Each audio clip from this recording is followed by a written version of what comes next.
আসসালামু আলাইকুম। আশা করি আপনারা সবাই ভালো আছেন। এখন কাঁঠালের সিজন, আর এই সময় কাঁচা কাঁঠাল বা এঁচড় খেতে আমরা সবাই খুব ভালোবাসি। কিন্তু কাঁঠালের আঠা বা কষের ভয়ে অনেকেই এটি খেতে ভয় পান, কাটতে চান না।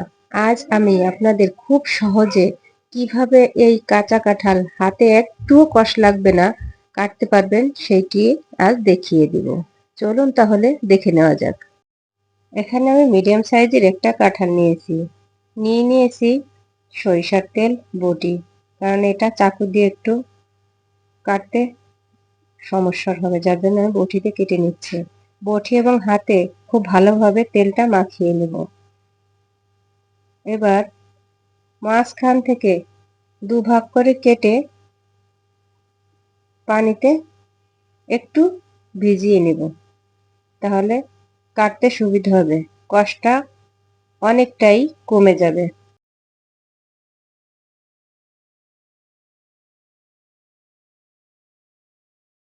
যতবার কাটবেন ততবারই বটিতে একটু তেল মাখিয়ে নেবেন এবং হাতেও তেল মেখে নেবেন, তাহলে আর সমস্যা হবে না আশা করি।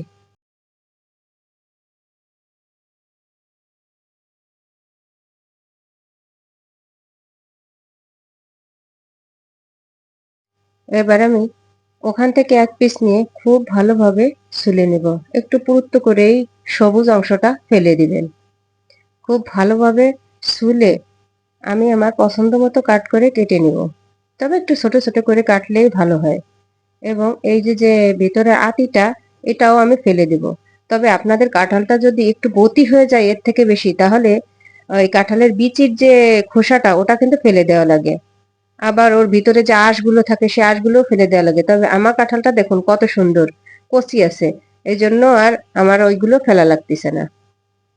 তাহলে এবার আমি ফিরে আসছি সবগুলো কাঁঠাল কেটে নেওয়ার পরে।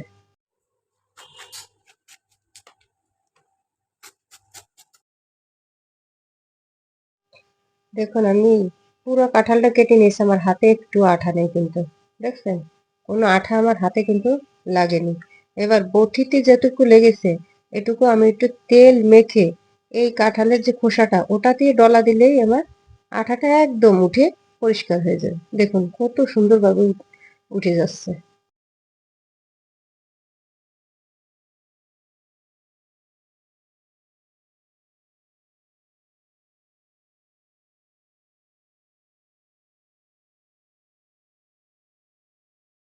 দেখুন আমার বটিটা একদম ক্লিন হয়ে গেছে। এবার আমি একটু সাবান দিয়ে হাত এবং বটিটা খুব ভালোভাবে ধুয়ে নেব।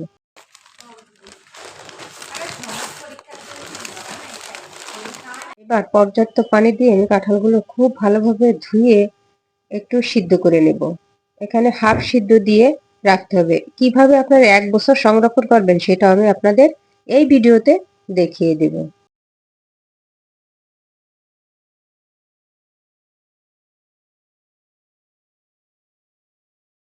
বড় সাইজের একটা পাতিলে 4 থেকে 5 লিটার পানি ফুটিয়ে লবণ হলুদ দিয়ে ওর ভিতরে সেই কেটে রাখা কাঁচা কাঁঠালগুলো সিদ্ধ করে নেব।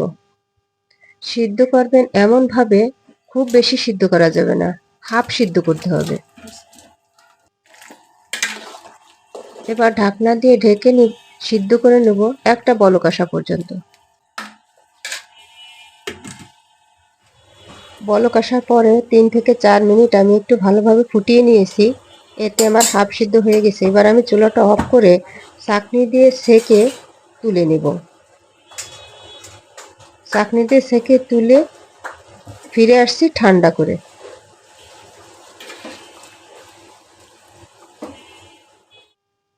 দেখুন আমি ঠান্ডা করে প্যাকেট করতে চলে আসছি।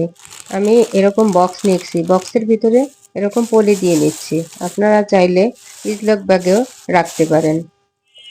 এবার আমি আমার যতটুকু পরিমাণ লাগবে ততটুকু পরিমাণ করে আমি রেখে নিব, প্যাকেট করে নেব। দেখেন এইভাবে করে রাখলে আপনার 1 বছরেও কিছু হবে না। 1 বছর পর্যন্ত আপনার এর স্বাদ অটুট থাকবে।